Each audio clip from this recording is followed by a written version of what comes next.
Siz yolg'iz emassiz. Assalomu alaykum qadrdonim.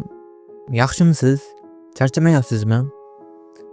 Balki qo'llaringiz sovuqdan qotib qolgandir. Balki oyoqlaringiz charchoqdan zirqirayotgandir. Nima qilyapman bu yerda degan savol har kun hayolingizdan o'tayotganini ham bilaman. Bayramlarni oilasiz, tug'ilgan kunlarni yaqinlarsiz o'tkazish naqadar og'ir ekanini faqat musofir tushunadi. Bilaman, hozir bu videoni ko'rayotgan bo'lsangiz, demak qalbingizda bir sog'inch bor. Balki hozirgina ishdan keldingiz, balki hali ham ishtadursiz. Atrofingiz to'la odam, lekin ichingizda bir bo'shliq bor. Hamma narsa begona, til boshqa, havo boshqa, odamlar boshqa. Ba'zan odam o'zidan o'zi so'rab qoladi. Shuncha azob arziydimi deb. Nima qilyapman o'zi bu yerlarda deb. Diyarim, bugun keling, shunchaki gaplashamiz. Eng og'iri nima bilasizmi? Uyga telefon qilib onangizning "Bolam, qiynalmayapsanmi?" degan savoliga ichingizda tugun bo'lib turgan dardlarni yutib, "Ha onajon, hammasi zo'r, mazza qilib yuribmiz" deyishingizdir. O'sha paytda damog'ingizga bir narsa qadaladi-yu, lekin bildirmaysiz.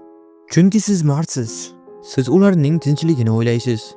Musofirning yelkasidagi yuk bu faqat ko'tarib yurgan yuklari emas. Bu uzoqdagilarning tashvishi, sog'inchi, uydagilar nima deydi degan andishasidir. Sizni tushunaman. Bu yolg'on emas. Bu sizning erkaklik or-nomusingizdir. Ba'zan bir narsalarni sog'inib ketadi odam. Oddiygina onangiz yopgan issiq nonning hidini, tongda mahallada eshitiladigan azon ovozini, hatto qo'shnining devor ochib so'rashishini ham. Bu yerda hamma narsa bor, lekin baraka uydagidek emasdek tuyulaveradi.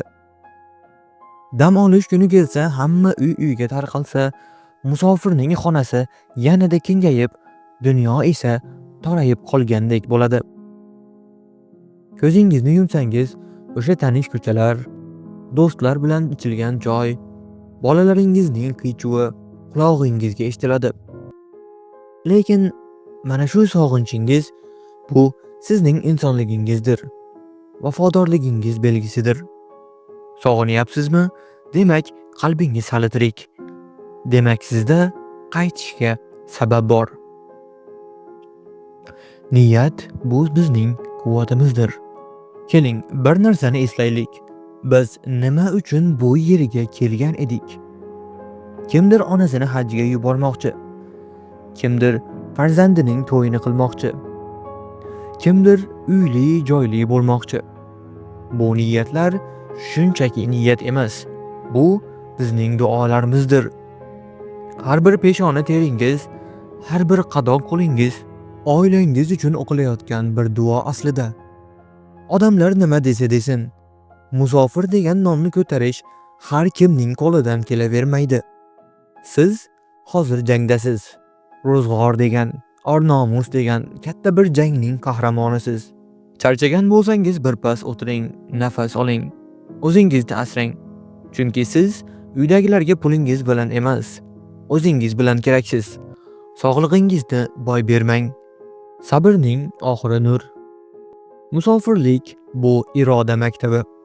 Bu yerda siz o'zingizni qaytadan kashf qilyapsiz. Har bir o'tgan qiyin kuningiz sizni kelajakdagi katta muvaffaqiyatlarga tayyorlayapti.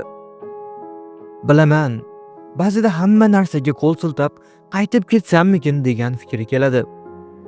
Lekin eslang, sizni u yerda kimlar kutyapti? Sizning muvaffaqiyatingizni, g'alabangizda kutayotgan ko'zlar bor. Siz uydagilarning g'ururisiz. Biroz sabr qiling. Bu qorong'u tunning ortida albatta yorug' tong bor. Musofirlikning ham oxiri bor. Bu kunlar ham o'tadi ketadi.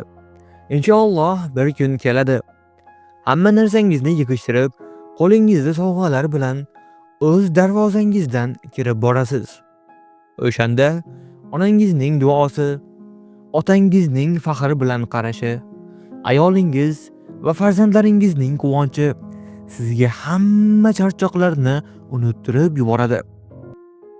O'sha kuni siz o'zingizga aytasiz: "Men buni uddaladim." O'sha kun uchun bugun bir oz sabr qilamiz. Men sizga ishonaman. Siz mardsiz, siz uddalaysiz. Dunyoning qaysi burchagida bo'lsangiz ham Alloh sizni panohida asrasin. Safaringizni bexatar, topganingizni barakali qilsin. Biz bilan qoling. Bir-birimizga dalda bo'lamiz. Izohlarda bir og'iz bo'lsa ham ko'nglingizdagini yozing. Dardingizni bo'lishing. Zero dard bo'lishilsa kamayadi. Omon bo'ling.